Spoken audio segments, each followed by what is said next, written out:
Vamos lá. Fala aí, pessoal, beleza? Muito boa tarde. Eu sou o Eduardo, estamos aqui na editora Versos Encantos para falar um pouquinho com o meu grande camarada Jefferson Santana. Uma honra ter você aqui. Tá lançando o livro Entre Utopias e Miopias, que é um livro que já está circulando. É o sexto, não é isso? Sexta obra literária. Sexta obra literária, e a ideia é hoje a gente conversar um pouquinho sobre esse livro e também falar um pouquinho sobre essa trajetória. Então, para começar, como sempre, né, ia pedir para você falar um pouquinho, pessoal, quem é o Jefferson, falar um pouquinho de você, falar um pouquinho, né, bem para dar uma passadinha aí sobre os livros que você trouxe aqui, para a gente começar a conversa aí, beleza? Beleza. Bom, sou o Jefferson Santana, me considero poeta, dizem que eu sou poeta, né? Autor de 6 obras poéticas e também sou professor da rede pública estadual atualmente e me considero aí um agitador cultural aí também, né? Sempre dentro dos movimentos, sempre promovendo a literatura e divulgando a literatura nos amplos espaços, né?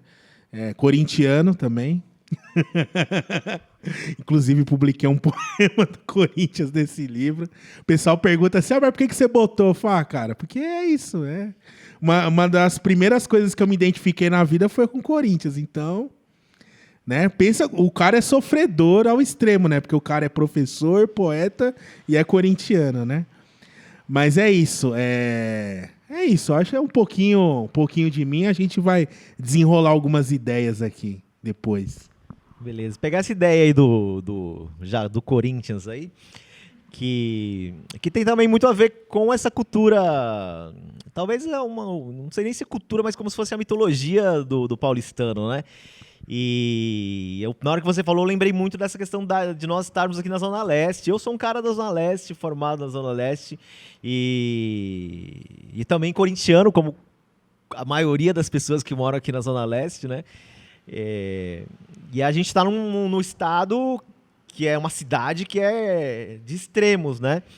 E você está chegando aqui trazendo uma experiência de um outro canto da cidade. Fala um pouquinho aí sobre essa questão aí, que eu acho que dá um caldinho aí. Importante você falar, né? Eu não falei, eu sou lá do Jardim Ângela, que é o outro extremo da cidade. Nós estamos aqui no extremo leste, eu vim lá do extremo sul, uma caminhada muito grande. E os extremos da cidade têm uma paisagem, eu acho que muito parecida, né? Eu estava até comentando aqui quando eu cheguei aqui, né? Você vai saindo da quebrada, vai mudando a paisagem ali pelo centro e depois vai mudando de novo para cá, né?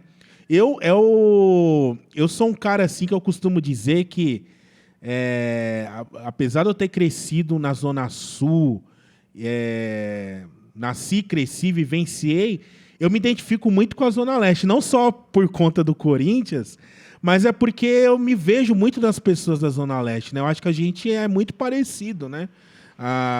Nas ideias, no olhar para o mundo, a gente se identifica muito, né? Eu chego nos lugares na Zona Leste, aqui nos eventos culturais, e a galera me abraça como se eu fosse do meio ali, né? Do bairro, né?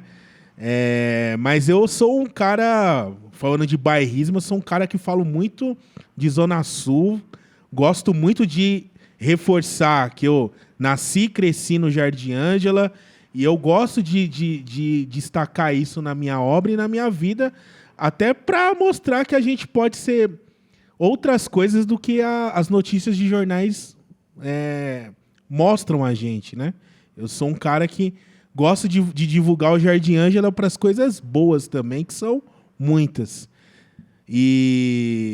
E sou um corintiano da Zona Sul, né? Lá na Zona Sul é uma coisa mais dividida, viu? Eu acho que o Corinthians tem uma maioria lá, mas tem bastante São Paulino lá na Zona Sul, ultimamente, nos últimos anos. Tem alguns palmeirenses também, agora na fase boa, né?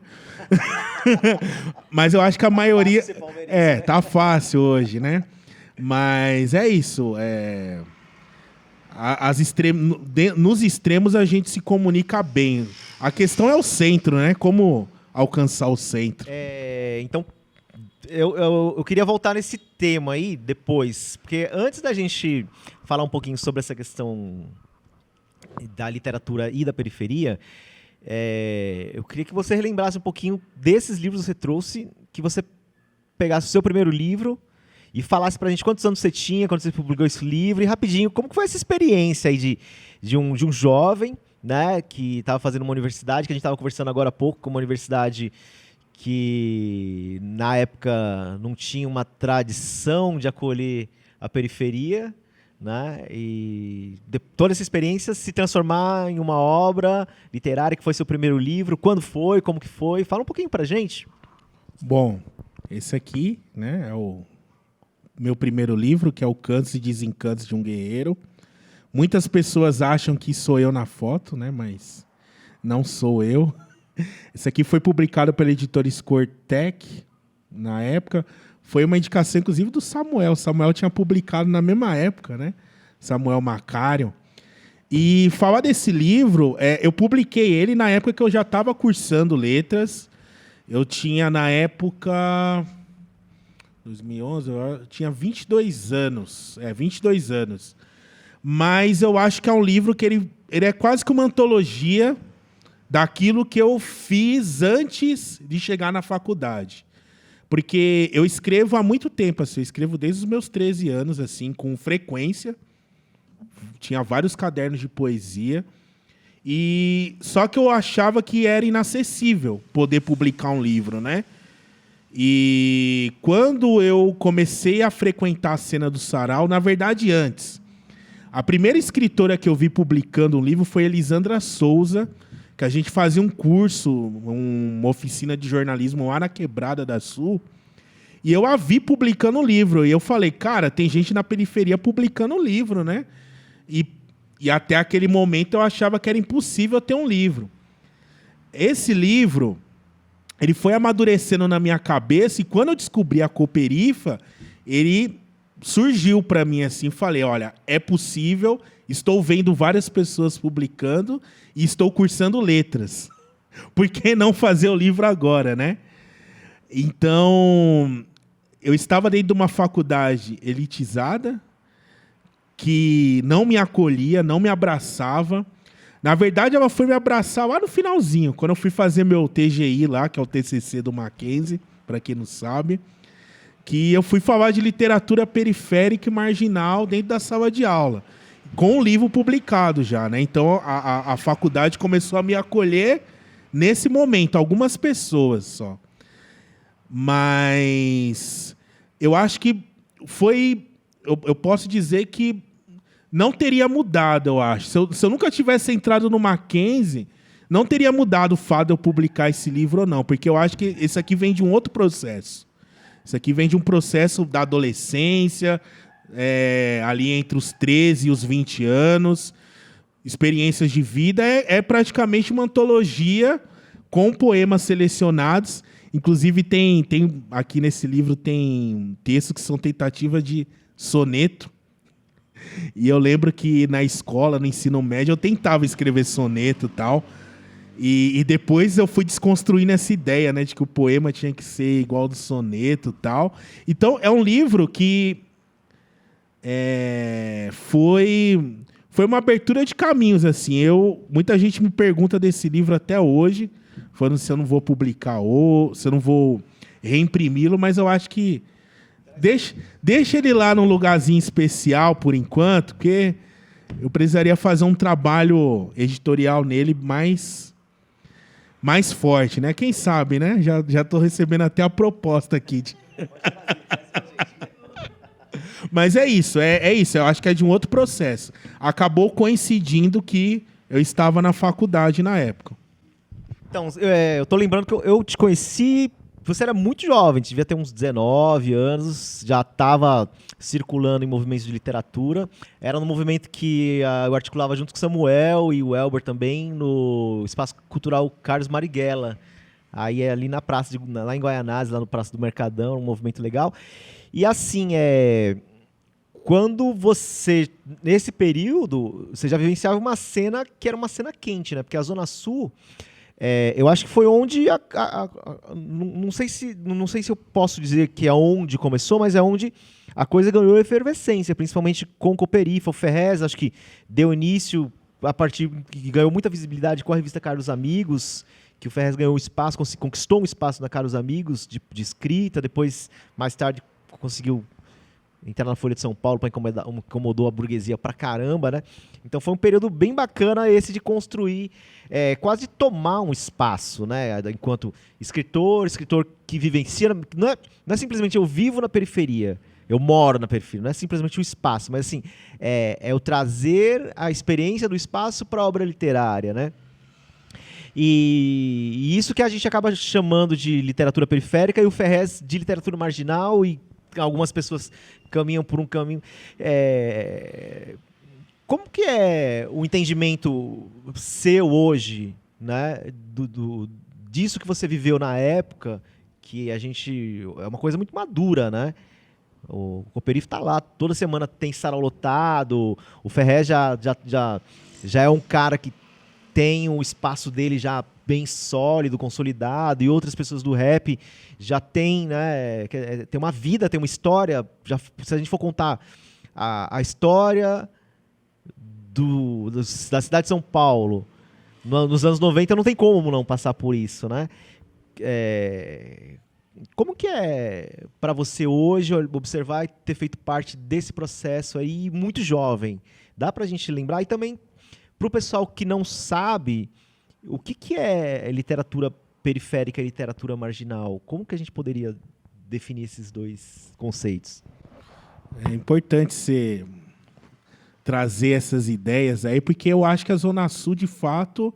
Aí você bairrista agora, né? Porque eu acho que a Zona Sul é muito privilegiada nesse contexto. Primeiro porque eu acho que a gente não tinha nada. Assim, a Zona Sul... ela sempre foi... A Zona Sul ali, Santo Amaro para trás, né? Sempre foi um lugar meio isolado da cidade. Então, acho que a gente teve que se movimentar para construir as nossas coisas, né? Se a gente for pegar a história mesmo dos movimentos sociais ali, né? O pessoal lutando por escola, por posto de saúde, por hospital. Então, eu acho que o sarau ele bebeu de tudo isso também. E eu acho que uma coisa muito importante que o sarau também bebeu foi do movimento hip-hop, assim. Eu acho que o Ferrez é fruto disso também, e a gente é fruto desse embrião aí que veio com Racionais MCs, assim, sabe? Eu acho que não teria acontecido essa efervescência da gente se reconhecer como um povo potente se não fosse Racionais MCs, assim. Eu costumo dizer que Racionais MCs denunciou muita coisa errada que tinha na época, que algumas permanecem até hoje, né? E, ao mesmo tempo, também que nos deu autoestima para viver e querer mudar essa realidade. Então, eu acho que o sarau veio nessa linha. O sarau veio, olha, precisamos construir nossos espaços. Vamos fazer o quê? Vamos ocupar os bares, né? Tá cheio de bar na periferia, vamos ocupar, vamos fazer. E aí, isso foi acontecendo, né? E veio o sarau do Binho, o sarau da Cooperifa, e ao longo do tempo isso foi ocupando outros lugares na cidade. Quando a gente se conheceu, se eu não me engano, em 2009. Eu tinha chegado na Cooperifa há pouco tempo, mas eu já conhecia, já tinha ouvido falar de Cooperifa, né? Então já era um movimento grande na época. Acho que a Cooperifa tinha, naquela época, 7, 8 anos. Mas já era um movimento grande e estava se espalhando para outros lugares da cidade, né? E é isso, eu cheguei muito novo com aquela coisa, né? Eu acho que você novo, você é uma dinamite que pode explodir a qualquer momento, e eu acho que a gente explode. Você é um jovem com várias ideias da vida, várias coisas que você quer pôr fogo em tudo. Você quer pôr fogo em tudo, eu acho, quando você é jovem, né? E eu acho que o sarau essa era a oportunidade, porque eu chegava no sarau com um texto, falava e era aplaudido. Uma coisa para mim que era inacessível quando eu era criança, pré-adolescente, né? Então o sarau foi esse espaço de formação e era o espaço que eu jogava a minha dinamite poética lá. e ao longo do tempo você vai amadurecendo, você vai entendendo outras coisas, você vai entendendo outras coisas do processo de escrita, né? E aí tem essa coisa, né? Literatura marginal, literatura periférica. Quando a gente fala de literatura marginal, eu lembro muito daquele movimento dos anos 70, que era da poesia marginal. Que Chacal, que eu inclusive tive o prazer de conhecer, até troquei um livro com o Chacal uma vez, lá na Flip, lá no Rio de Janeiro, lá, no Paraty. Eu fiquei muito feliz. Eu falei, cara, um cara que eu estudei, assim, tô trocando livro com ele. Eu lembro muito desse movimento, que assim, não era um movimento necessariamente de pessoas do subúrbio, da favela, da periferia. Era um movimento que tinha uma estética que não se enquadrava na estética da literatura canônica do momento. Fora que também era um contexto político, né, de ditadura, né? E eles criticavam o regime abertamente, né? Então eles não eram aceitos dentro do mercado editorial. Então o que eles faziam? Eles faziam a poesia, mimeógrafo, escrevia a poesia e jogava lá do alto do prédio lá para a pessoa pegar, distribuir em panfleto, né? Então era marginal porque ele estava à margem do mercado editorial, com uma linguagem mais informal, uma linguagem não tão acadêmica, mas não era uma questão de território, né? A gente trouxe um pouco dessa ideia para a literatura periférica, né? Eu lembro do Ferrez falar muito de literatura marginal, porque a gente também é isso, né? Os escritores da periferia também são esses que não são aceitos pelo grande mercado editorial, muitas vezes, né? Só que a gente colocou também o periférico, que aí é a coisa do território, né? São escritores que vivem o contexto da periferia e trazem isso para a sua obra. Então a gente é meio que a mistura dos dois, né? Na minha concepção. Eu acho que a Jéssica Balbino já escreveu muito sobre isso, inclusive, né? Falando desse conceito.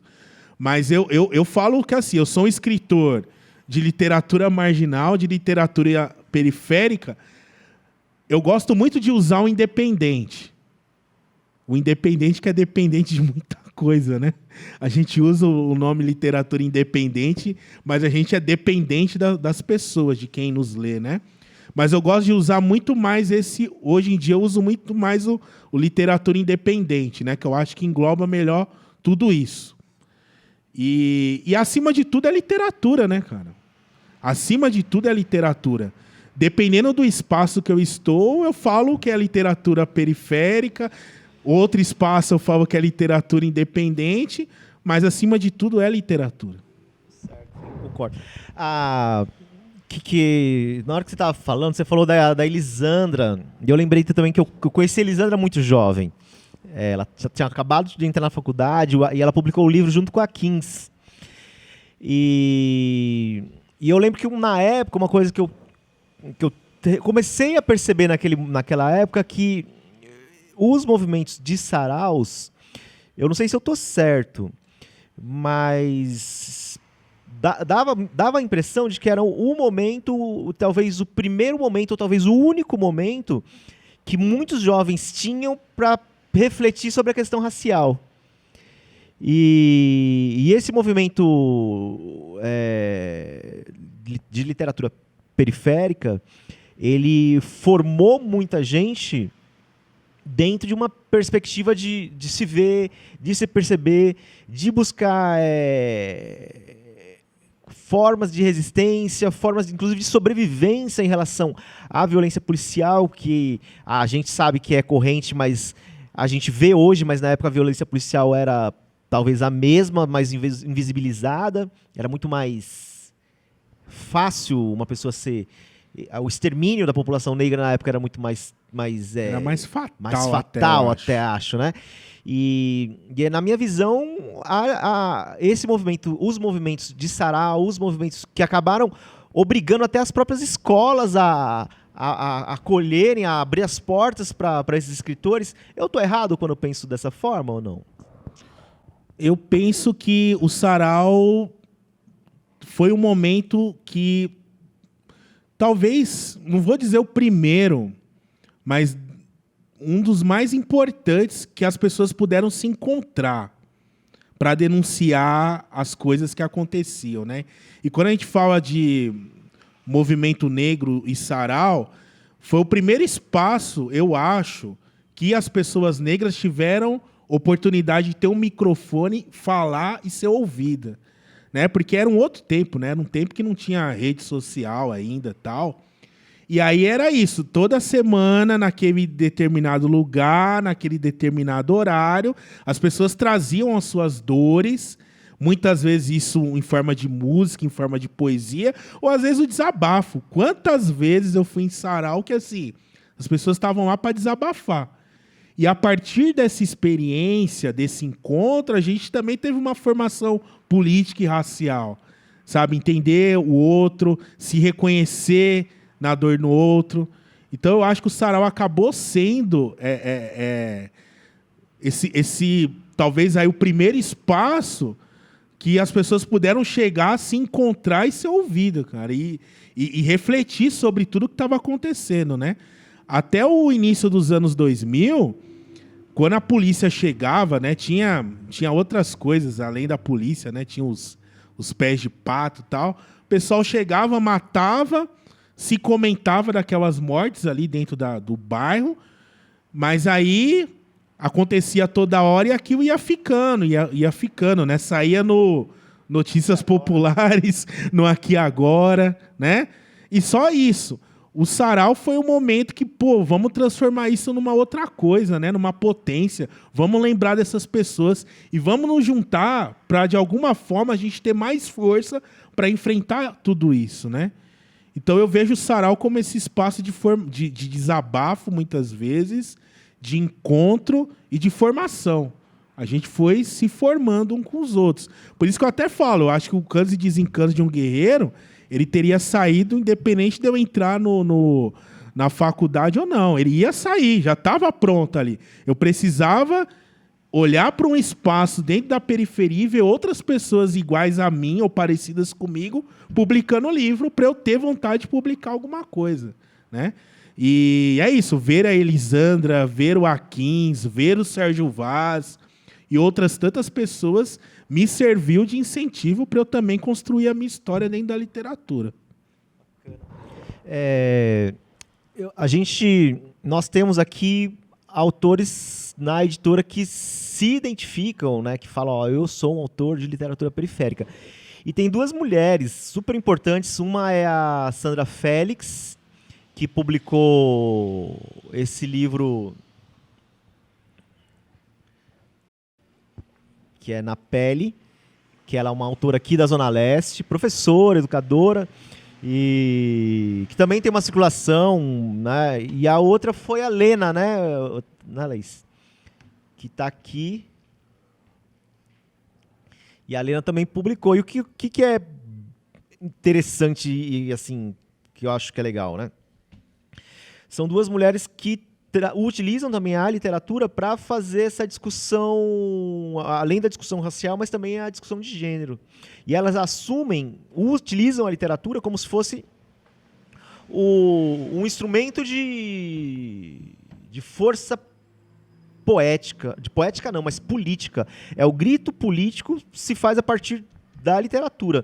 Tem um menino também que a gente tem acompanhado, que é o Marcos, fez 15, né? Fez 15 anos agora. Esse eu não tinha visto, o menino é bom. O menino é bom. E ele tem 15 anos, ele gosta pra caramba de vocês e tal. E assim, eles utilizam a literatura não simplesmente com a questão das dores, mas eles já se entendem enquanto um sujeito político e que a poesia é um instrumento para exercer essa política que a gente vive a educação política que se dá para a gente no senso comum a cada 2 anos vai lá e vota e cala a boca, vai para sua casa e não se fala mais nisso, né? Escolhe o menos pior, que não vai mudar coisa nenhuma. E a galera percebe que a literatura é uma forma de você fazer uma política muito mais real e muito mais concreta. Uma intervenção social, é você mexer com o outro, é você modificar a realidade do seu espaço. Pensando nisso, você se vê como um poeta político ou como o Jefferson Santana enquanto um poeta engajado, politicamente falando? Me vejo muito, viu? E me vejo muito pensando, inclusive, no poder que a palavra tem. Eu acho que a palavra tem muito poder, assim. A gente subestima o poder da palavra, sabe? Quando a gente se coloca nessa posição de escritor, se colocando, por exemplo, como uma autora negra, uma mulher ou um homem negro periférico, a gente já está se posicionando ali. Muitas vezes, dentro do nosso texto, a gente está trazendo temáticas, às vezes não muito evidentes para um leitor mais assim desatento. Mas, por exemplo, quando a gente está falando de amor, por exemplo, o amor dentro da população negra periférica, ele é visto de uma maneira diferente da população branca, elitizada. As nossas dores são diferentes, né? Eu acho que ali também você está se posicionando. Eu acho muito difícil uma pessoa, digamos, que pertence a um grupo oprimido, que escreva, ela não se posicionar. Mesmo que não seja abertamente, mas está ali dentro, está permeando o texto dela. A temática, a linguagem, ela está trazendo.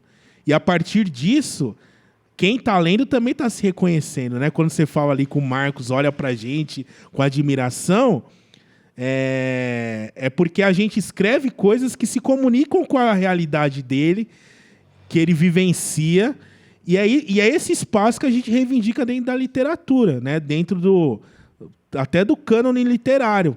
Eu me acostumei a gostar de poesia a partir de autores brancos, homens principalmente, né? E ao longo do tempo eu fui começar a entender que tinha um outro universo. É como eu falei, ver a Elisandra, ver o Akins, ver o Sérgio Vaz, para mim abriu uma outra porta. Eu falei, caramba, essa galera conversa comigo.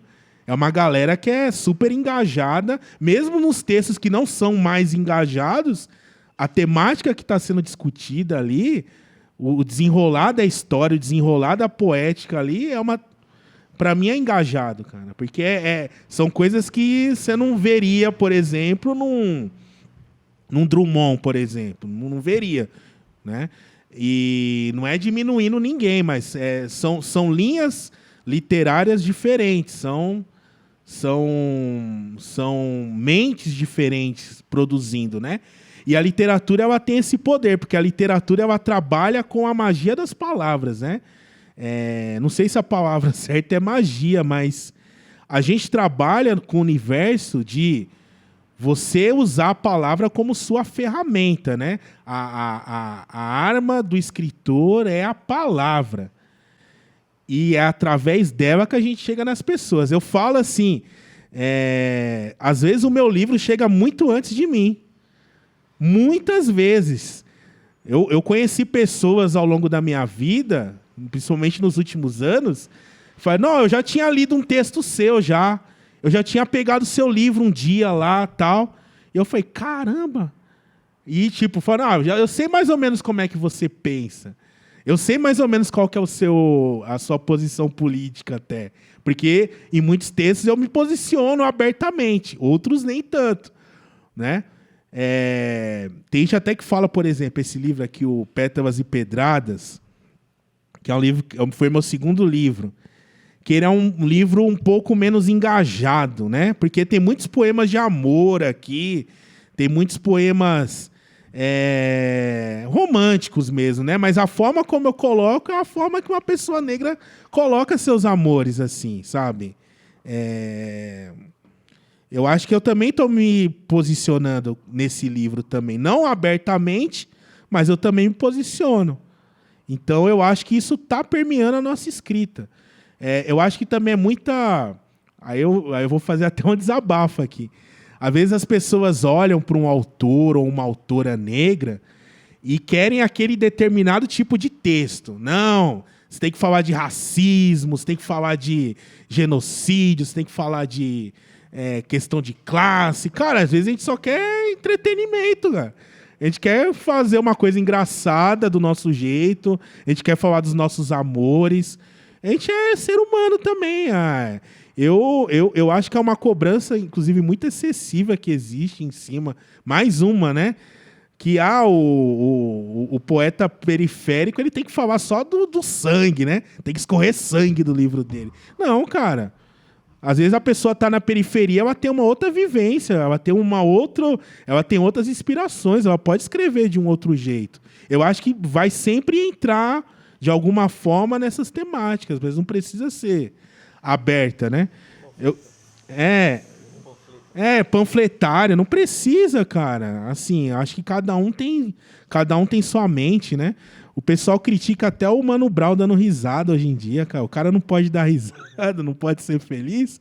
Acho que a gente pode também na literatura ir por outros caminhos. Mas eu acho que se você tiver uma leitura mais atenta, até nesses outros caminhos você vai perceber um direcionamento diferente, assim, sabe? Pensando nessa linha, eu acompanho o seu trabalho já desde quando você era quase adolescente, né? E esses seus 2 últimos livros eu considero como sendo são marcas definitivas da sua obra, né? Eu acho que você consolida as influências e você estabelece um caminho, né? Você não abandona a sensibilidade poética dos seus textos, mas você estabelece uma direção nos seus textos, que vão ficando cada vez mais objetivos, mais diretos, né? Mais impactantes. Então, mais ou menos aquela ideia de... Acho que você conseguiu apurar tudo que tinha de melhor e trazer isso para as suas poesias atuais.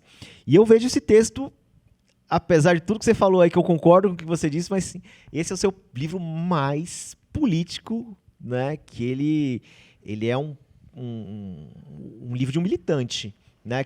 Você é um militante orgânico, um militante socialista, inclusive, filiado ao PSOL, tem toda uma trajetória que a gente sabe que junto ao movimento literário você não abre mão de fazer a discussão política.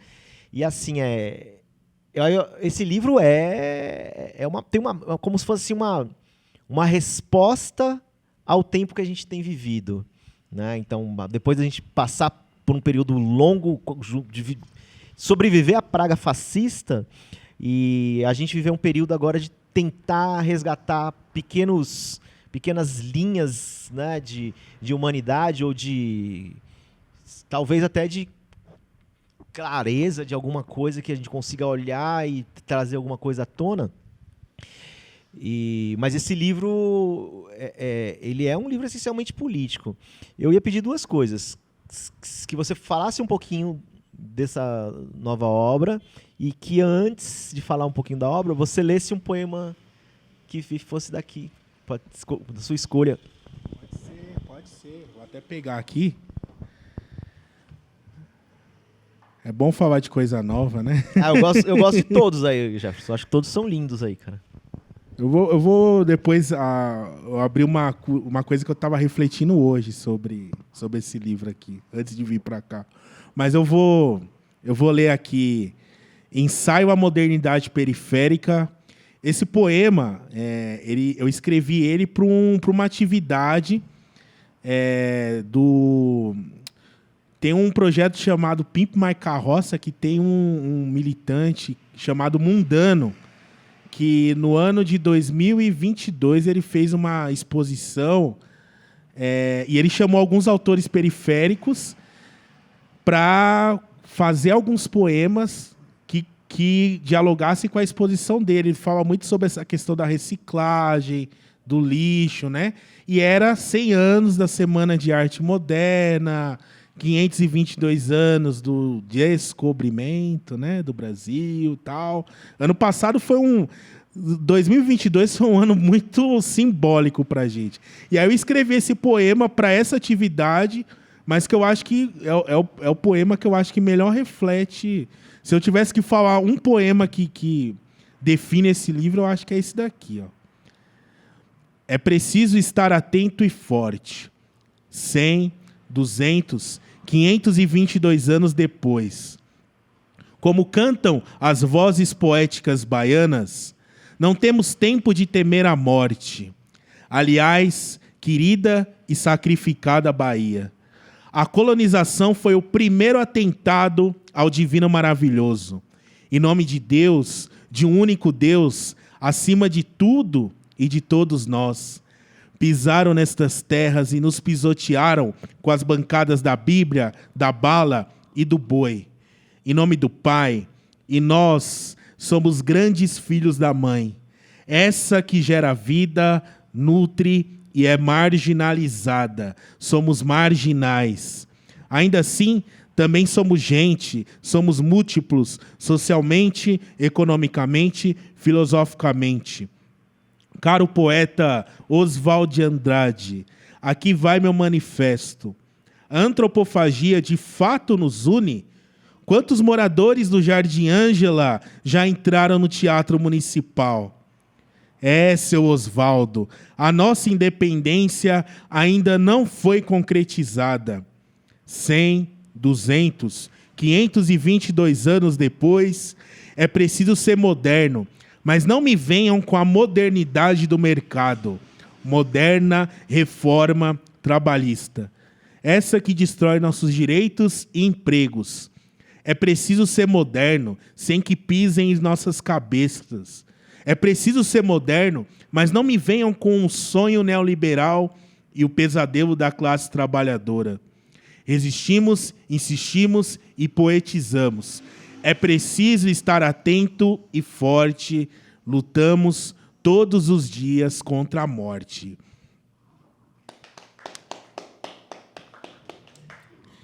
Esse livro, eu estava refletindo isso hoje.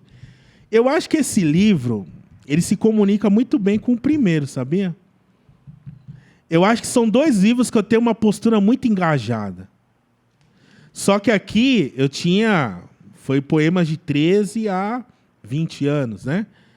Esse daqui são poemas dos últimos 4, 5 anos. Então, esse engajamento aqui, eu acho que é um engajamento mais amadurecido, consciente, né? Como eu falei, lá atrás eu queria jogar dinamite em tudo, né? Hoje, eu sou um cara talvez mais pragmático nas ações, sabe? Assim, continuo sendo sonhador, a utopia está aqui, mas hoje eu consigo enxergar outras variações, outras ideias. E eu acho que o meu texto também desenvolveu-se, né?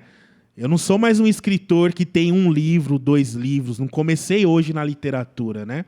É uma coisa que eu olho e falo assim, cara, hoje eu não posso mais escrever exatamente como eu escrevia há 15, 20 anos atrás. Hoje eu sou um autor que né, já é lido por algumas pessoas, né? Já tem outras referências, né? É uma coisa que eu já me cobro, né?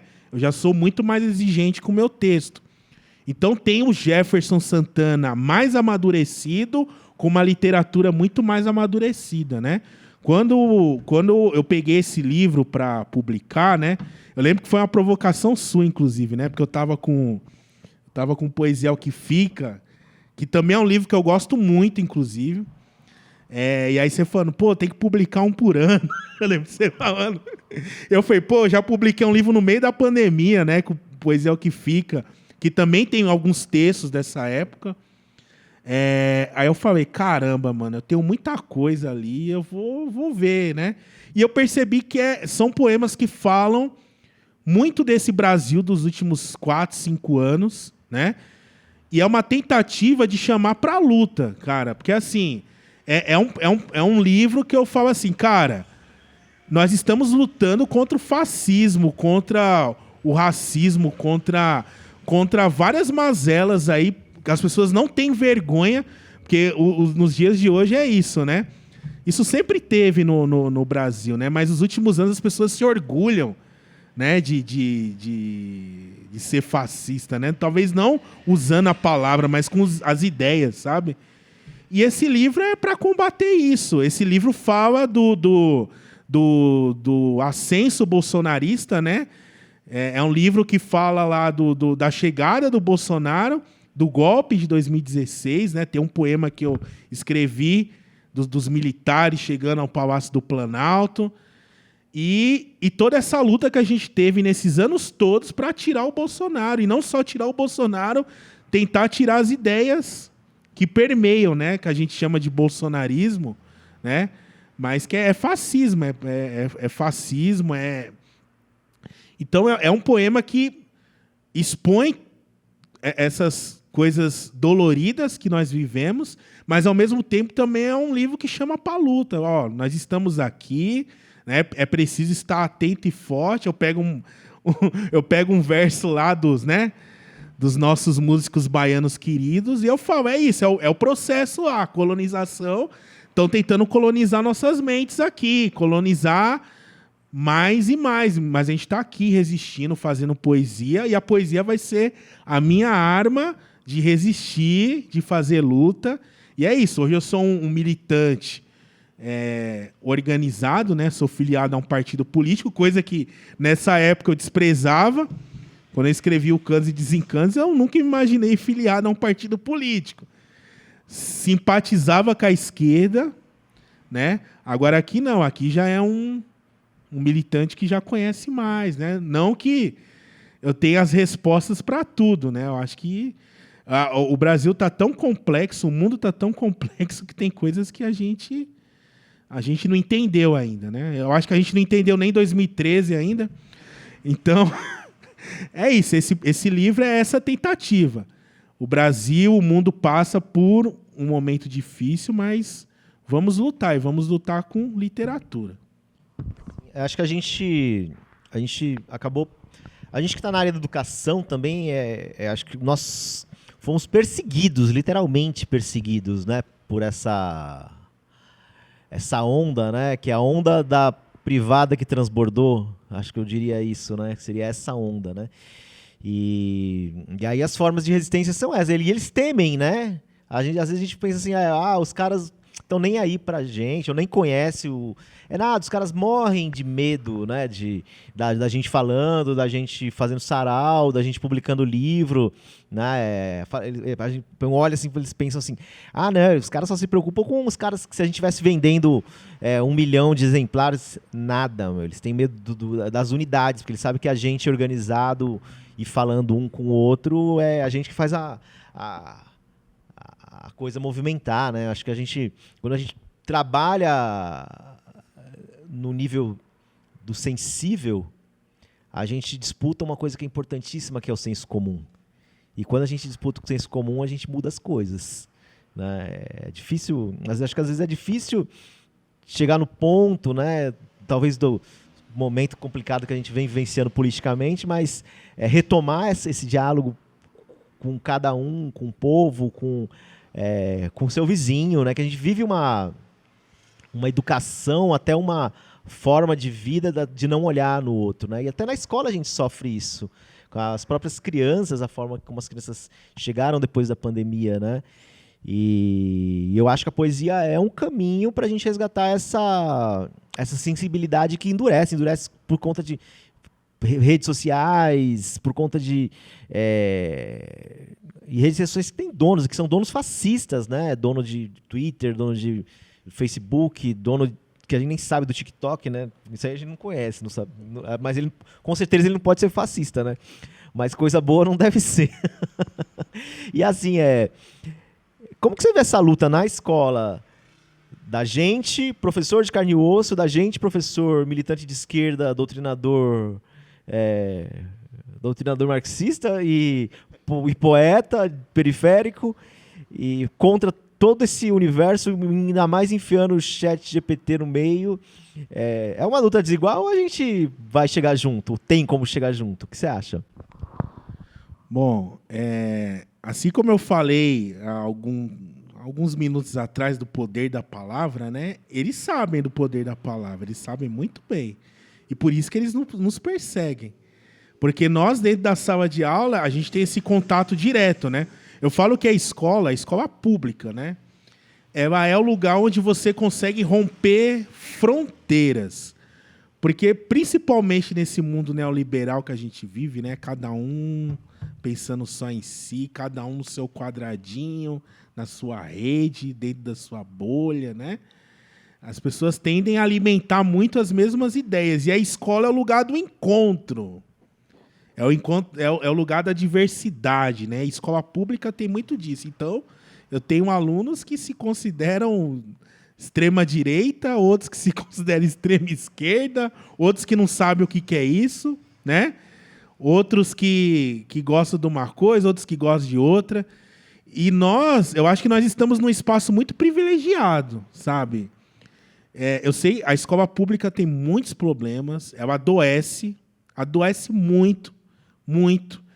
Né? Eu costumo dizer que assim, depressão, ansiedade veio em mim muito forte nos últimos anos por conta do adoecimento que a escola causou, porque é muita demanda e é pouca estrutura, é pouco apoio, né? Mas eu acho que nós estamos num lugar privilegiado de formação política. E quando eu falo formação política, não é só formação partidária, porque não é papel meu ficar, como diz, filiando aluno para ser de partido político. Eu não faço isso, tá, gente? Tem gente do outro lado que faz. Mas é formação política das pessoas entenderem sobre sua realidade social. E o que elas precisam fazer minimamente para tentar mudar isso. Né? Eu hoje trabalho na escola que eu me formei no ensino médio. E eu, de alguma forma, tento levar isso para os meus alunos. Através de um poema, através de uma roda de conversa. Então, eu acho que nós temos essa oportunidade. Nós temos que estar dentro da escola e eu acho que os artistas periféricos de diversas linguagens têm que estar dentro da escola. Porque é ali que a gente vai conseguir construir esse cidadão que seja mais consciente de si mesmo. Né? Porque eu acho que é isso, ele tem que ter consciência de si mesmo para poder atuar em coletivo. Né? Eu acho que nós temos esse papel fundamental, mas as pessoas elas não veem a escola. Eu não sinto que as pessoas veem a escola como essa oportunidade ainda, sabe? Então eu acho que é isso. Os coletivos culturais, os artistas periféricos têm que estar dentro da escola. Tem muita resistência? Tem. Tem muito diretor que fecha as portas mesmo, sabe? Então é isso. Vocês aí que são artistas periféricos, cara, de alguma forma, eu sei que é complicado, mas, cara, tem que tentar entrar na escola e tem que trazer isso para os estudantes, para que eles consigam não só conhecer o seu trabalho, que é muito importante, a gente precisa de pessoas que acompanhem o nosso trabalho também para que ele prossiga, mas que eles também ocupem esse lugar de produtores de arte, né? Acho que teve até um aluno que me fez uma pergunta aí, depois eu posso até falar sobre isso.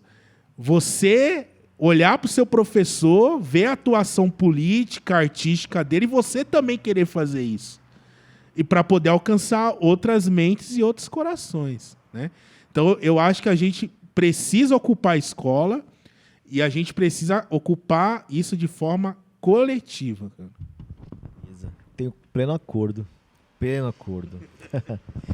E a molecada tem que voltar, a gente tem que também fazer com que as pessoas voltem a acreditar na escola e querer estar lá também, né? A gente tem que ter, porque assim, a gente vai sair uma hora, logo, logo. E tem que ter outras pessoas no nosso lugar também, né? Porque hoje é muito, muito fácil falar mal da escola pública, né? Parece que você não precisa nem entender. Né? Basta você ir lá e falar em qualquer coisa que vá comentar, você fala mal, né? Mas eu queria puxar um outro assunto aqui, dar uma viradinha aqui, porque muita gente que acompanha os podcasts, né, elas são autores e muitas vezes são autores que ainda não tiveram coragem de publicar. Estão pensando um caminho para publicar a primeira obra, né? E você teria alguma dica, alguma ideia? Dica não tenho, eu até costumo até falar, cara, dica não é, dica é mais ou menos assim, vai ler, estuda, escreve, põe para as pessoas avaliarem, quando você tiver certeza de que, né, aí você vai lá e procura uma editora. Mas o que eu quero dizer assim, dica que eu digo assim o que você acha legal para essa pessoa que está começando, o que eles poderiam ler, né? Que indicações de leitura que você tem? quais lugares essas pessoas podem... É que o Samuel tá rindo, assim, cara, eu não acredito em coach de literatura, cara. Literatura é sacrifício, cara. Literatura é sacrifício. Meu, Samuel se mata pra escrever... Não, Samuel se mata pra escrever os livros dele pra vir um cara que fala assim, não, você precisa ter liberar a sua criatividade, né? Não, cara, você vai ter que ralar. E assim, tem algumas... Você daria algumas... que eu vou colocar o termo dicas mesmo, mas assim, alguma coisa para essa caminhada de quem tá começando? É difícil falar de dicas assim no seco, né? Eu gosto muito de dar as dicas conversando com a própria pessoa, porque às vezes as pessoas... Chega muito aluno para mim com texto assim, sabe? Pergunta, olha, o que você acha, professor? Tal, aí eu olho, analiso, tal, aí eu vejo uma linha, falo, olha, você pode ir nessa linha aqui. Mas uma coisa que eu falo para todo mundo é organização e disciplina. Então, se você escreve alguma coisa, já tenta guardar isso de múltiplas maneiras, no seu caderno físico, um caderno específico para isso, o Google Drive também, mas tenha essa organização, porque eu falo por mim mesmo com experiência própria, já perdi muita coisa por falta de organização. Eu acho que a gente tem que ter essa maturidade. Olha, eu escrevo, então eu tenho que começar a organizar isso para começar a pensar na própria obra, né? Porque eu acho que não tem assim um segredo, publicar um livro. Você tem que escrever e ter essa organização, não só de guardar bem o seu texto, mas também a disciplina de se cobrar, sabe?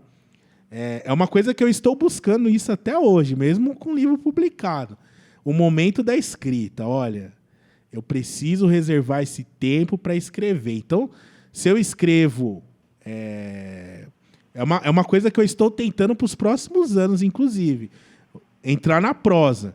Você tem que pensar o personagem, tem que pensar tudo, né? A poesia eu acho, em mim, ela vem de uma maneira mais automática, digamos assim. Mas mesmo você que escreve poesia, você tem que ter esse momento, sabe? Porque senão você não consegue. É o que eu vejo assim, muitas pessoas escrevem e vem assim o boom, né? Vem aquele boom dos 2, 3 anos que ela escreve um monte de coisa e depois ela para. E às vezes ela para antes de publicar um livro até. Você olha assim e fala, nossa, né? Você vê no sarau ou no Islã mesmo, fala, nossa, essa pessoa aqui tem potencial, né? Mas ela para, né? Eu sei que é difícil a correria do dia a dia, mas você tem que criar esse hábito. Para mim, é organização e disciplina. Separar o tempo e pegar autores que se comunicam com a sua escrita primeiramente, e depois você pegar autores que não se comunicam com a sua escrita. Para quê? Para aumentar o seu repertório. Eu, por exemplo, sou um cara que eu comecei a escrever por causa do Drummond. Mas se eu ficasse só lendo Drummond, eu acho que eu não desenvolveria o meu texto, sabe? Eu ficaria na mesma. Quando eu fui buscar outras referências, fui lá no Paulo Leminski, que já tem um outro estilo de escrita, né? Uma outra poética. Quando eu fui lá buscar uma Carolina Maria de Jesus, que a Carolina veio para mim assim, depois da faculdade, inclusive, né? Eu falei, caramba, essa mulher tem uma capacidade de contar histórias formidável, né? E é poesia, muita coisa que ela está escrevendo ali. Então, é isso, você tem que buscar outras referências. Você pode ter o seu autor preferido, os seus autores preferidos, ler, se inspirar neles, mas é importante que você vá buscar outras referências. E você só vai fazer isso tendo essa disciplina. Disciplina de leitura e disciplina de escrita. Esse é o recado que eu posso dar, no geral. Assim. O Samuel estava aqui esperando que você desse aqui a receita aqui para a escrita do poema. Eu acho que não tem, cara. É difícil dar a receita do poema, né? Que hoje tem um monte de... Hoje tem um monte, né? O Samuel tava anotando. Tem alguma pergunta aí, Samuel? Tem algumas. Pega aqui, né? Do celular, o som, né? Pode falar. Vem aqui, aparece aqui, sério. pra gente aqui, ó. Acho que traz a cadeira aqui, ó. Samuel Macário. Esse cara é super importante Tá pra eu estar aqui hoje, viu? Porque eu conheci esse cara lá no Mackenzie, lá, né? E ele me apresentou o Eduardo. Então, é isso. Samuel, essa é a história. Pra quem não conhece, Samuel é um escritor. Também já tem alguns livros publicados e é autor de um dos livros que eu mais admiro nesse campo da literatura independente, que é aquele ali. Cadê? Traz ele pra gente aqui, ó. Quem não conhece ainda, foda, sobre hein? saltos e quedas, que é bom. É de tirar o fôlego, tá? Aí, vamos lá. Manda aí. Primeiramente, um abraço a todos que estão assistindo o podcast, né? Muito prazer, eu sou Samuel, não apareço tanto, mas de vez em quando eu surjo. E o Jefferson Santana é um cara que eu admiro, acho que a gente tem a mesma formação, a gente foi crescendo juntos. E, bom, acho que a primeira pergunta que eu tenho que fazer para ele é exatamente do nosso tempo de Mackenzie, né? Acredito que naquela época, eu acho que você não tinha tanta noção de onde a gente estava caindo ali, né? E você vê um lugar que ela tem aquele fascismo já todo embutido na instituição, a própria instituição já é fascista, né? Me desculpem aqueles que são mackenzistas que estão assistindo, mas é verdade. De toda essa trajetória fascista, e você vê que quando você entrou naquela instituição, que você viu que quase não havia pretos ali naquela instituição, como é que foi sentir ali? Como é que foi? Teve um desloque já naquela época? Ou você só veio a ter noção depois de um tempo, né? Depois que você saiu de lá? Boa pergunta, hein? Você vai me dar a oportunidade, inclusive, de eu falar um pouquinho do meu processo de reconhecimento identitário mesmo, assim, como pessoa, né? Eu acho que a primeira experiência com relação a racismo que eu acho que eu senti mesmo, né? Porque, assim, eu tenho a pele mais clara, né, gente? Assim, e a gente morando na periferia, muitas vezes, dentro da periferia, eu fui tratado até como branco, né? Porque eu tinha colegas muito mais retintos do que eu.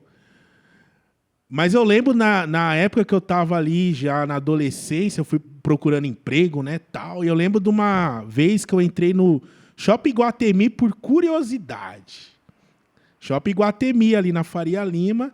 E quando eu entrei no Shopping Iguatemi, eu tinha, acho que era 16 anos, alguma coisa assim, que eu vi o segurança me seguindo. Eu fiquei 15 minutos dentro daquele shopping e foi uma das experiências mais traumáticas da minha vida, que eu nunca mais entrei nesse shopping até hoje. Que eu falei, que eu não estava com uma roupa chique, mas eu estava bem vestido, né? E eu fui perseguido. Eu falei, olha, tem alguma coisa diferente. É o meu cabelo, né? Na época eu usava o cabelo mais curto. E tem isso também, né? Quem tem o cabelo crespo e tal, né? Tem que deixar o cabelo curto para não mostrar, porque é feio, né? Isso para as mulheres ainda é mais forte, né? Então ali eu acho que foi a primeira experiência que eu tive. Mas eu ainda estava aprendendo. Quando eu cheguei no Mackenzie, foi um choque de realidade, sabe? Tanto na questão racial, quanto na questão de classe, assim. Porque eu não me identificava com as pessoas em quase nada. Eu trabalhava de domingo a domingo na farmácia, pegava 3 ônibus para chegar lá, gastava 3 horas para chegar no Mackenzie, muitas vezes. Muita gente tirava sarro porque eu chegava atrasado, tal, mas não sabia da minha luta, né? Para continuar, para fazer aquele curso. Então foi um choque de realidade que eu fui... Primeiro eu senti como uma porrada, assim, que eu falei, meu, aqui não é para mim, não serve para mim, as ideias não batem, né? E eu pensei em desistir. Depois eu falei, não, vou ficar só de provocação mesmo. Até me animei aqui. Eu falei, não, cara, assim, minha trajetória... Primeiro, eu venho de um bairro que nos anos 90 era considerado o lugar mais violento do mundo. Eu vi muita gente morrer, colega de escola, tal. Eu falei, mano, eu não tô aqui à toa. Sabe? Gostaria que, inclusive, muitos da minha quebrada estivessem aqui comigo. Mas eu tô aqui por eles também, cara. E aí eu virei a chave. Eu falo, ali foi no 3º semestre. Eu falei, cara, agora eu vou começar a mostrar quem eu sou de verdade. Tanto é que eu fiz questão de... No meu TGI, que é o TCC lá do Mackenzie, eu vou falar de literatura periférica na sala de aula. Eu quero falar disso, eu quero marcar meu nome aqui, né? Então, ao mesmo tempo que tem toda essa questão opressora dentro do Mackenzie, que eu sofri muito, né? Que eu ainda não tinha muita noção de algumas coisas, ela também ajudou a mostrar quem eu era. Porque ali eram situações de racismo cotidianas. Se na minha quebrada eu tive poucas experiências de racismo, ali era cotidiano. De você chegar na sala, dar bom dia e ninguém te responder você, as pessoas olhar pra tua cara com desdém, várias coisas, né? Que eu fui entender depois o que era. Teve uma manifestação que eles fizeram lá, porque tinha uma época que estava se discutindo lá de o Enem ser a única forma de vestibular do Mackenzie. E aí o pessoal estava protestando contra o Enem, contra os bolsistas, cara. E eu estava saindo, correndo, porque era isso, eu saía meio-dia e pouco, 12h20, eu acho, ia correndo pro meu trabalho, lá no Shopping Ibirapuera, que eu entrava 1h30. Saía lá da Consolação e ia lá pra Moema.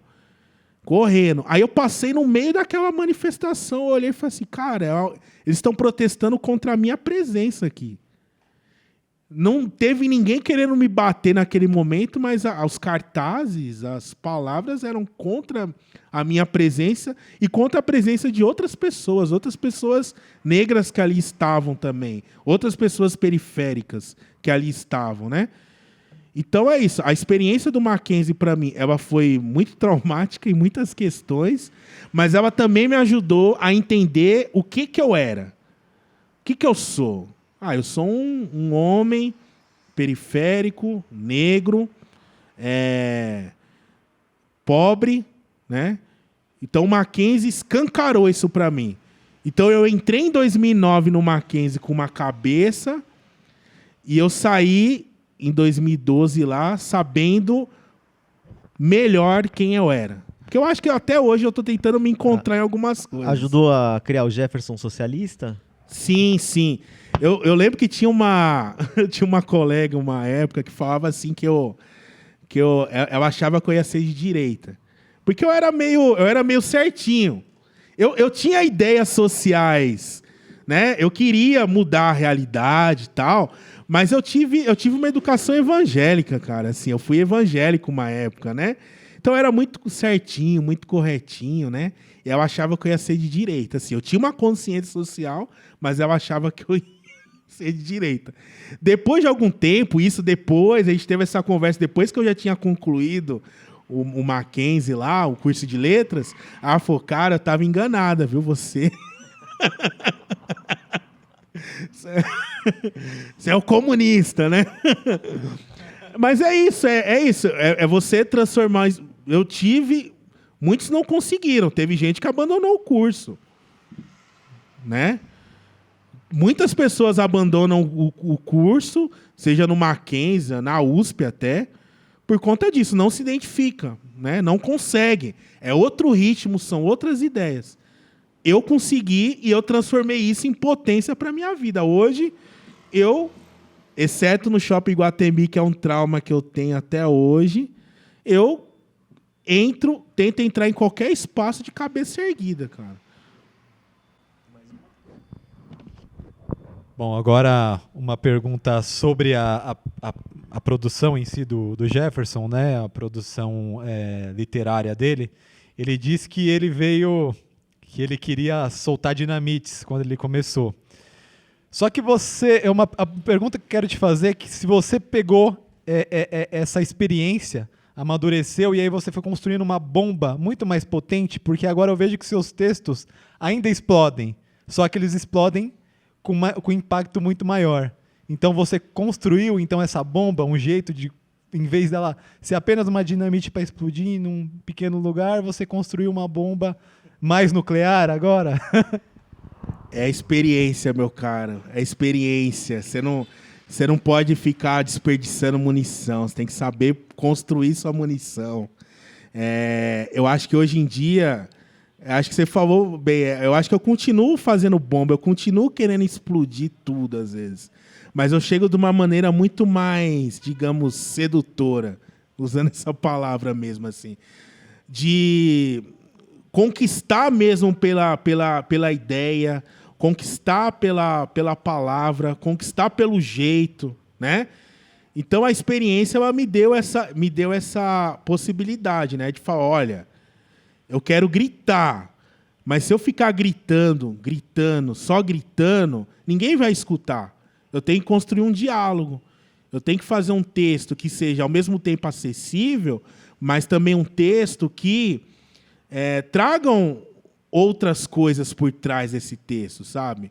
Porque quando eu escrevi o Cantos e Desencantos, era só desabafo praticamente, de um adolescente e tal. Aqui tem uns desabafos, mas tem muita coisa por trás disso. E eu quero que o meu leitor ele comece a enxergar isso, né? Através da poesia. Então eu acho que hoje, como você falou, eu continuo jogando dinamite, mas de uma maneira, digamos, muito mais bem elaborada, né? Eu não sou mais o Jefferson de 2005, de 2010. Eu sou o Jefferson de 2023, que passou por muitas mudanças, né? O Edu estava me falando que quando ele me conheceu, parecia uma criança, né? Eu não usava o cabelo grande, não usava black, não usava barba, né? Tem a mudança estética, mas tem também a mudança das ideias, né? O desenvolvimento das ideias. Então é isso, é a experiência, meu cara. Eu acho que você também tem isso, cara.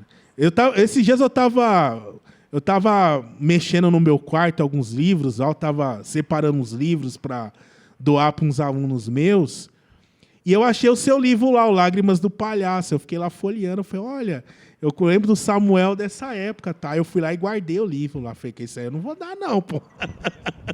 Eu tenho até os livros do Samuel antes dele. Ah, não, você você tá num lugar de privilégio, você pode escrever quase uma biografia aí do Samuel. Pode ler mais um poema pra gente, Jefferson, por favor? Já que a gente estava falando de escola agora há pouco, né? Eu vou ler o poema que eu fiz aí pro... E olha como é que são as coisas, né? A gente estava falando de Mackenzie, mas a primeira vez que eu li um texto desse cara foi no Mackenzie. Sabia?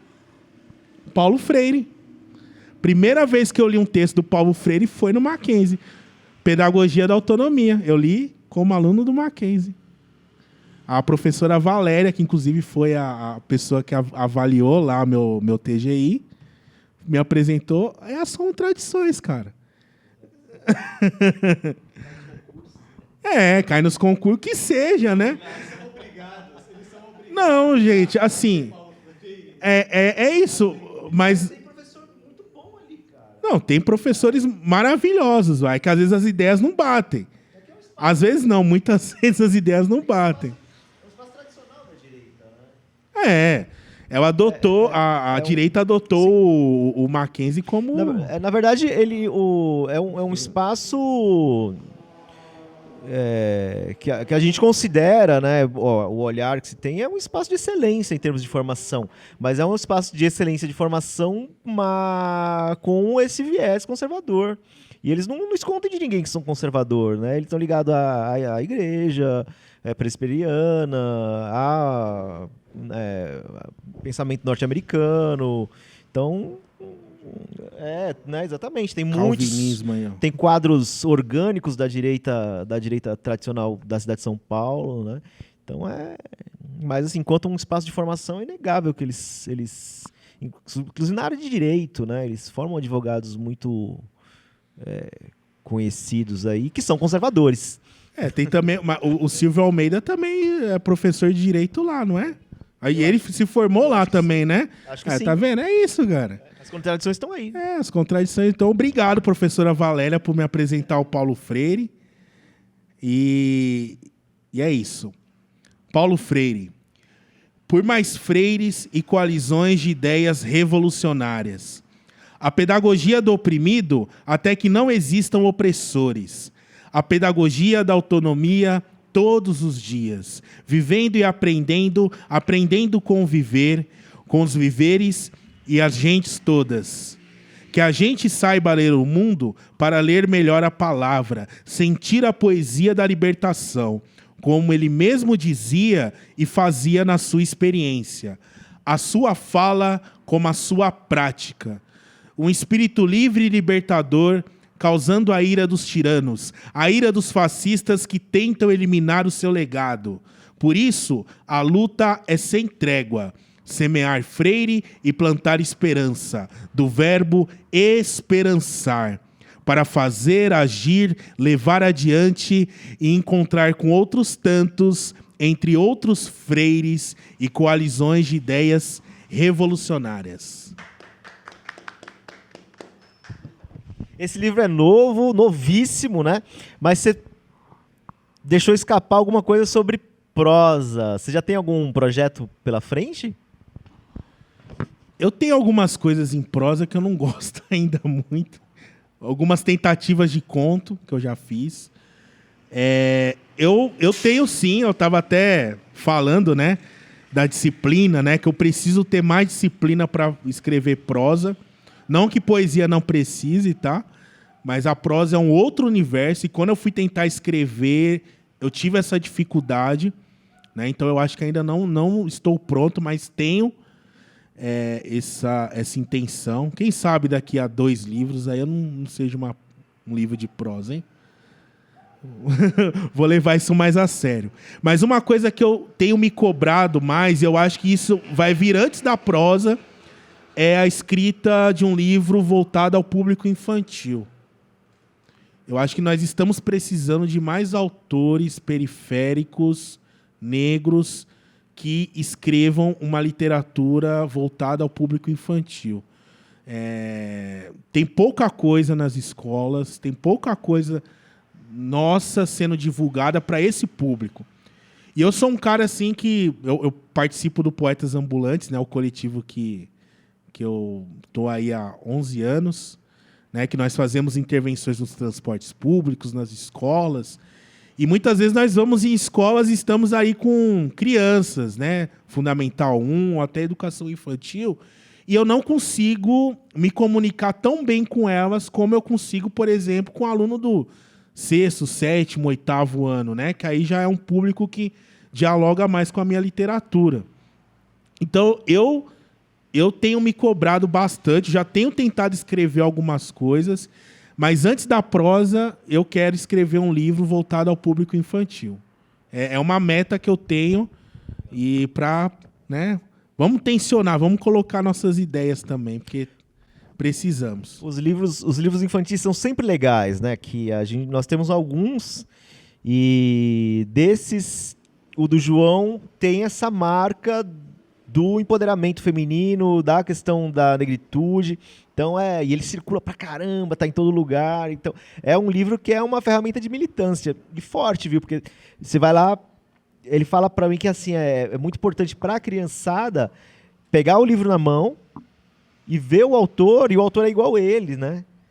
É que hoje o pessoal usou tanto a palavra identidade que se esvaziou um pouco o poder da palavra, né? Mas a experiência, estou falando da experiência, né? Essa experiência é muito forte, né? De uma criança negra olhar e saber, cara, ele que escreveu e ele é igual eu, e ele fala que isso é mágico, isso é muito importante, né? Isso é fundamental.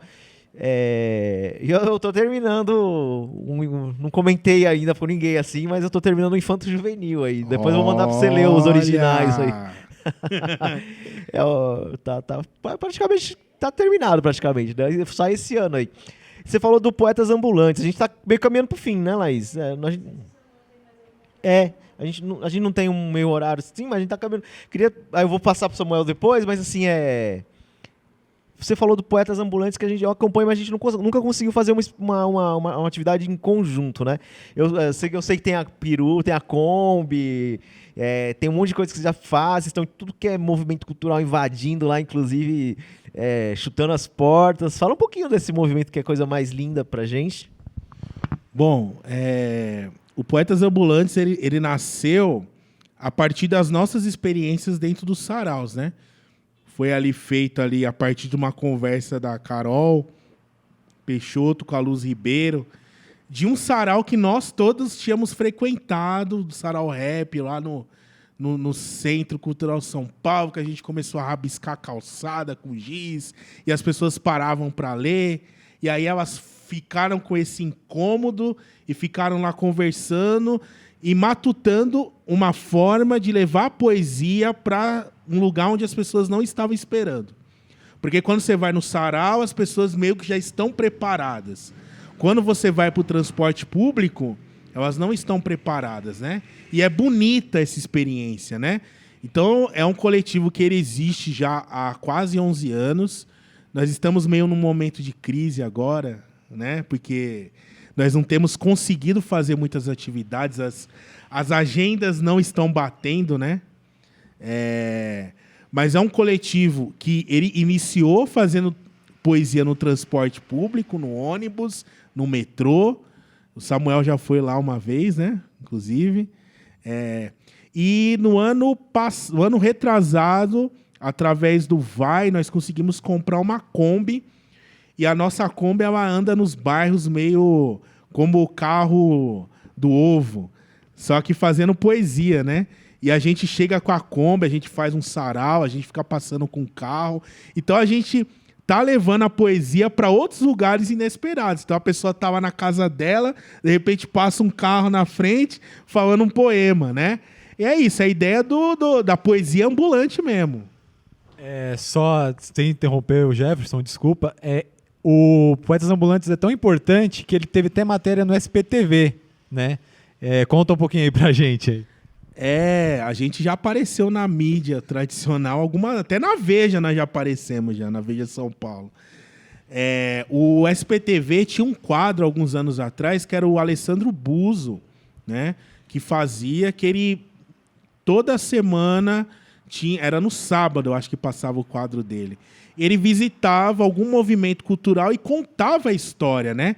Foi um momento muito importante, porque assim, passava no SPTV, primeira edição, lá no sábado, um horário que muita gente estava assistindo, e ele divulgava vários movimentos. Se eu não me engano, foram mais de 100 assim, que ele fez, sabe? E é do extremo sul, do extremo norte, extremo leste, de várias quebradas. Então foi uma oportunidade e o Buzo entrou lá no ônibus com a gente e tal, pegou, captou. E eu lembro que quando passou na televisão, na época qual que era a rede social do momento? Era o Facebook. Cara, meu Facebook bombou, assim, sabe? De gente falando tal, que tinha assistido, que achava o projeto legal, né? Daí a importância da gente também ocupar esses espaços, né? Da mídia tradicional, né? Tem várias problemáticas, mas eu hoje... É outra coisa, né? Antigamente eu achava que a gente não tinha que estar. Hoje em dia eu acho que a gente tem que estar, desde que a gente possa, de alguma forma, mostrar o que a gente é. O Gramsci ensina a gente, né? A guerra de posições aí. A gente meio que caminha aí, né, para mais uma pergunta, Samuel? Pode perguntar. Eu sei que o tempo está corrido, mas então, eu tinha, na verdade, 2 perguntas, né? Mais uma aqui, ó, eu vou fazer aqui, que eu acho que até de importância, o Cantos e Desencantos foi publicado pela editora Scortec, eu não sei muito bem a palavra. Só que o segundo livro, o Pétalas e Pedradas, não foi sem editora. Foi aquela coisa bem do escritor independente. E o seu terceiro livro foi ainda mais independente, que foi uma coisa bem artesanal. Como é voltar... Então, como é voltar agora para uma editora? Você ainda se considera esse escritor independente, como era com aqueles livros feitos na raça, sabe? Aqueles livros que você mesmo produziu, você mesmo... Tem livro aí artesanal que você mesmo fez ali a tiragem, produziu a tiragem, e o Eduardo e a Laís sabem muito melhor que a gente o quão é difícil produzir isso, o quão é trabalhoso e o quanto gasta para produzir. Você se vê ainda como esse escritor independente, mesmo voltando com uma editora que, claro, a editora é uma editora independente, mas ainda você se vê tão independente como era naquela época que você fez Pétalas e Pedradas? Eu vou expor uma contradição, né? Eu acho que eu sou independente ainda porque eu dependo de muita coisa, de muita gente. Primeiro que eu ainda tenho que continuar bancando meus livros, né? Se eu não tiver investimento ali, não sai, né? Mesmo os artesanais.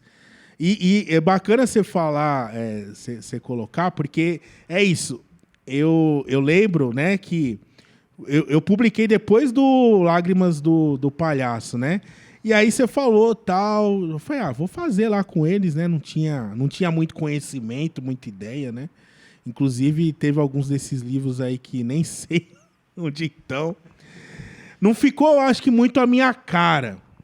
Esse daqui foi um livro que eu gostei muito de fazer, porque foi um livro muito colaborativo, sabe? Não foi uma editora... mas assim, a capa, por exemplo, é um presente que eu ganhei de aniversário de uma pessoa que leu o livro antes dele ser publicado e teve essa ideia. E ela me deu essa capa de presente, que não era a capa. Era um quadro. Ela fez, né, para me dar de presente. Eu falei, caraca, que desenho foda aqui. Eu falei, não, vai ser a capa do meu livro. a Luvita, né? Que ela é tatuadora e tal. E aí é isso, a capa eu ganhei de presente, a orelha é do Thiago Peixoto, que é meu amigo, meu parceiro. Aí tem ilustração da Luz Ribeiro, tem apresentação de outro poeta. Então, assim, foi um livro colaborativo, é um livro meu, mas com mãos de outras pessoas. Eu gostei muito, né? Eu me propus a sair um pouco dessa coisa da editora e eu fui procurando as pessoas assim, aleatoriamente. O Marciano Ventura, que fez o projeto gráfico dele e tal. Então, eu fui juntando várias coisas e fiz esse livro. E aí, eu publiquei ele em 2014. Até 2017, eu não tinha nenhum outro livro. E eu estava numa condição financeira muito ruim, não que hoje eu esteja muito melhor. E eu tinha muitos textos, né? E eu tinha acabado de fazer uma oficina de encadernação. E aí eu falei assim, olha, sabe de uma coisa? Eu acho que eu vou encadernar alguns poemas meus, vou fazer um livreto aí. E aí eu falei, vou pegar aí uns poemas que se encaixam nessa proposta. E aí eu fiz esse daqui. Esse daqui é um livro meio edição limitada, tá? Eu não fiz... Se eu não me engano, eu não fiz mais que 150 desse daqui. Tá até meio batido aqui. Eu fiz 2 capas. E fui eu que fiz tudo. Fui eu que editei, fui eu que fiz tudo, assim, a capa, costura. E aí passou um ano, eu falei, eu vou fazer um livro que eu vou colocar outros textos, assim, né, que eu gosto mais. Aí eu fiz o Sinto Muito, que é o ponto japonês, inclusive. Cadê o Sinto Muito aqui? Eu não sei. Enfim. Não sei se ele está em algum lugar, mas é um livro artesanal também. E aí, é isso. Eu falei, cara, é legal fazer livro artesanal. E é uma coisa que eu já dei, inclusive, oficina para as pessoas. Olha, pega aí o material, vamos aprender a costurar. É legal fazer isso. É meio que voltar aos primórdios da literatura, sabe? Você pôr a mão naquilo, né? Só que aí chegou um momento que eu falei assim, cara, eu acho que eu quero fazer tradicional de novo. E aí surgiu o convite aqui da Versos Encantos, né? Vocês retomaram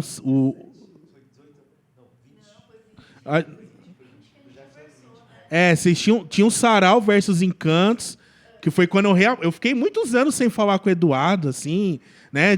Extremo Leste e Extremo Sul. Aí eu acho que vocês fizeram Sarau Versos Encantos 2019, não foi? Aí você veio... Aí eu vim, e aí vocês já estavam matutando, né? Vocês queriam publicar uma galera que nunca tinha livro, eu lembro. E aí a gente foi se aproximando, né? E aí surgiu o convite. Depois eu falei, vamos. Vamos, porque é isso. É uma editora que tem uma linha de pensamento, né? Muito junto com a minha, né? É uma editora que sempre se declarou antifascista. Inclusive, teve a Coletânea Antifascista, que foi minha primeira publicação com vocês, né?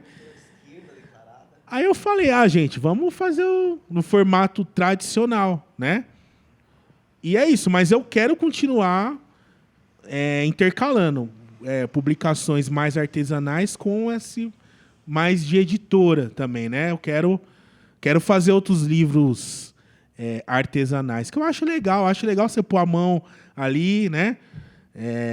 Fazer, eu até brinco, eu falo, a poesia tá no escrito e na linha de produção. E eu também acho legal fazer livros assim e tal. Enfim, depois a gente conversa outras possibilidades de formatos, inclusive. Precisa terceirizar o que a gente faz. Eu acho que a gente tem que experimentar, cara, é isso. Você tem outra pergunta, Samuel? Olha, a última pergunta, tá? Por causa do tempo. A última pergunta, e eu acho que é uma provocação, tá? Desde 2013 a gente vê emergir do bueiro as ideias fascistas, né? Que foram muito mais alavancadas nesses últimos 4 anos aí que infelizmente tivemos, né? Você acha que agora com esse pequeno respiro, né, de 2023 que a gente está tendo, mas aí as ideias fascistas ainda muito presentes, você acha que é possível que elas ainda voltem para o bueiro de onde elas vieram? E você acha que a arte é capaz de ajudar elas a voltarem para esse bueiro? Bom, 2013, eu falei agora há pouco, né, que a gente ainda não... Eu acho que a gente não entendeu 2013 ainda. A gente não teve... Eu acho que as organizações políticas, elas não debateram ainda corretamente 2013. Acho que a gente tem muita coisa que a gente precisa estudar, olhar, ver o fenômeno.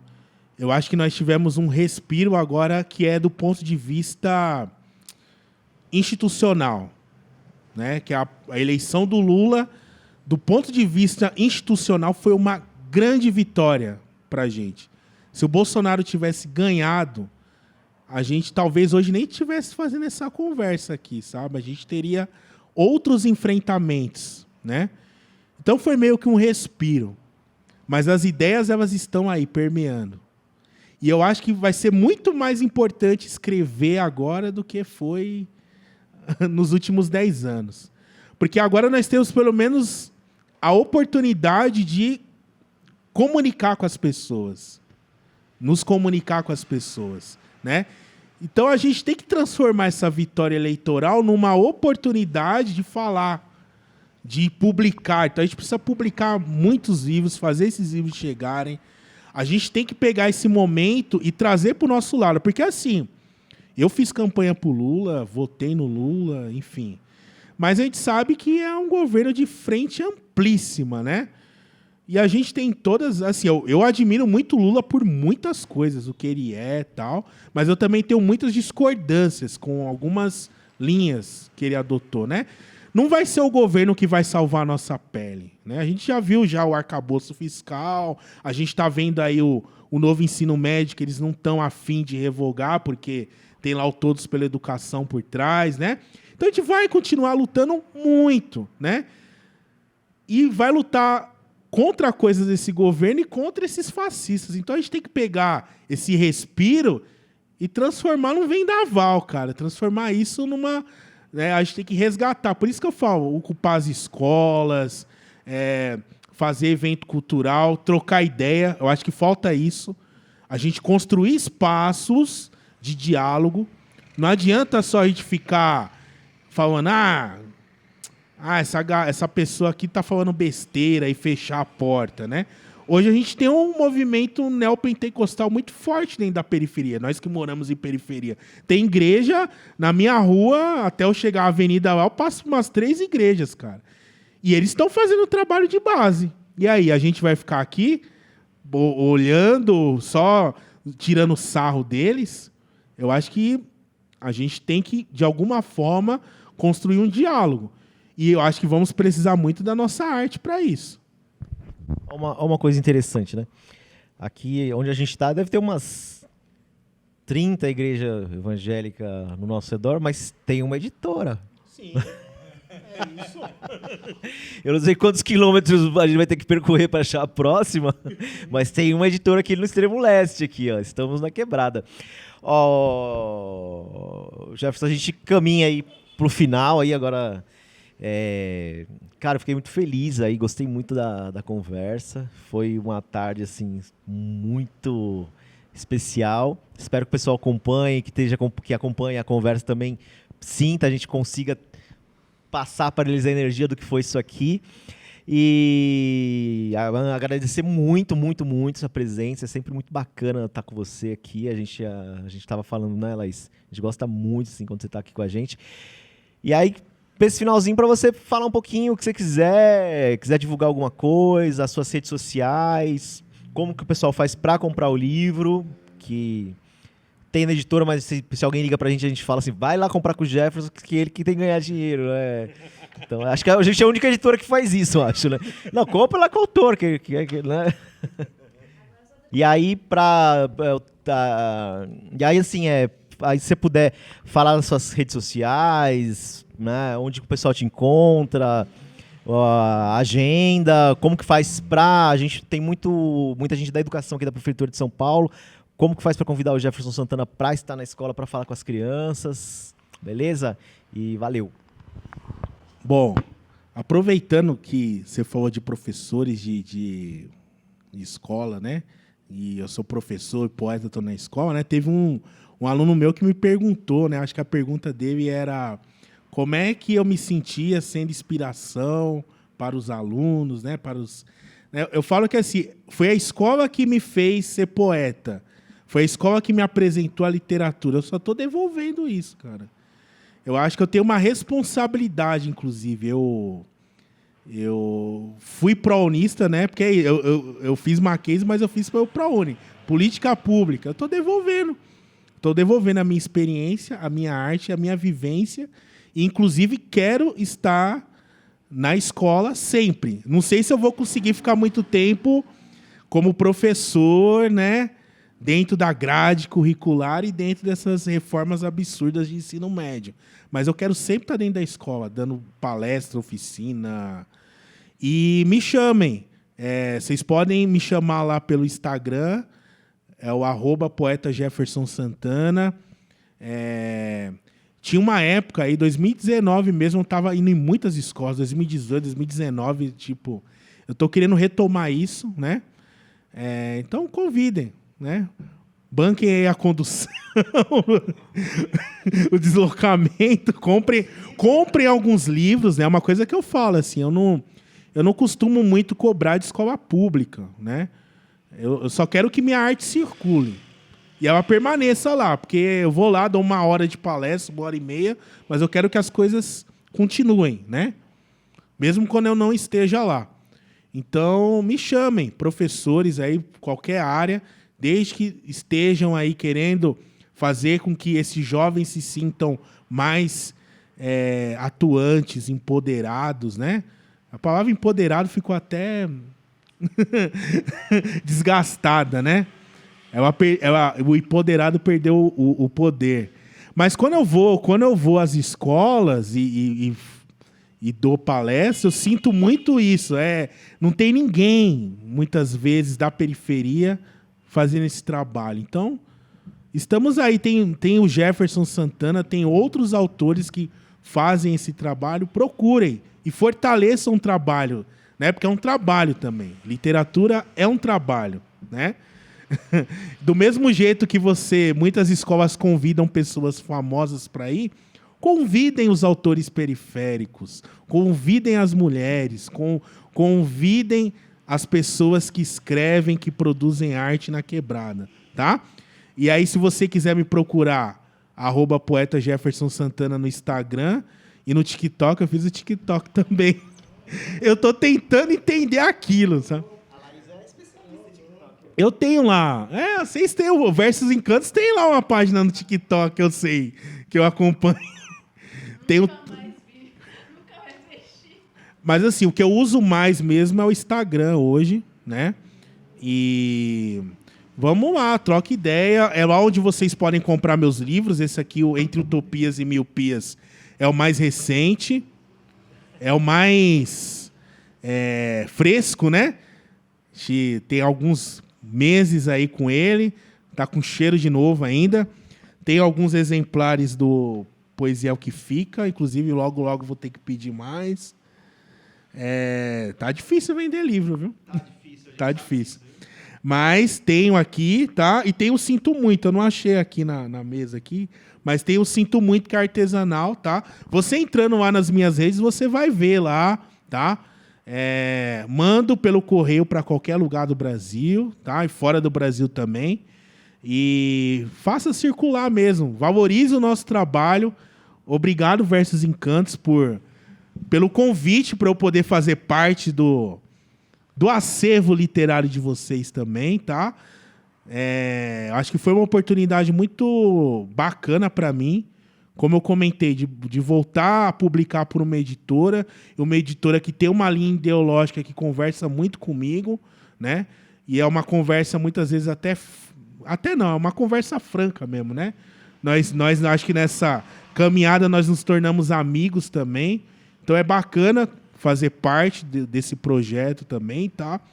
E espero que vocês tenham muitos autores para poder fazer podcast, porque tem muita gente que precisa publicar. Gente, publica. A gente precisa publicar livro, né? E aí é isso. Esse formato aqui em papel, ele não precisa de nenhuma tela, tá? Não vai descarregar o seu tablet, seu celular, vai ficar. Aqui você coloca na bolsa, abre no ônibus, ó. Você toca, você sente o cheiro, ó, tem um sensorial, tá? Pode fazer o digital também. Mas publiquem livros em papel, importante, tá? Também, gente. A gente precisa publicar, tá? E tem a Versus Encantos aqui, então publiquem, gente. Procurem aí. E é isso.